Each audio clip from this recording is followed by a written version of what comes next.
লালদিঘির কোলে পঞ্চশিব মন্দির, হেতেমপুর।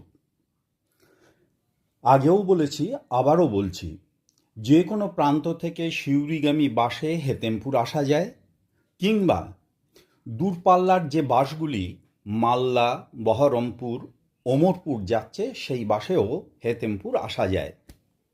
হেতেমপুরের একটা দিঘি, লাল দিঘি, মহারাজ রামরঞ্জন চক্রবর্তী সময়কার। ঘাটটি সংস্কার করা হলেও অপর প্রান্তের ঘাটটি রাজার সময়কার কথা মনে করিয়ে দেয়। জল থাক বা না থাক, লাল দিঘি লাল দিঘি। লাল দিঘির পাড়ে রয়েছে শিব মন্দির 5টি, সেই জন্য পঞ্চশিব মন্দির বলা হয়। প্রতিটি মন্দিরেই রয়েছে প্রাচীনত্বের ছাপ। একটু এগিয়ে লাল দিঘির বিপরীত দিকে রয়েছে বিশাল দুটি হাতি,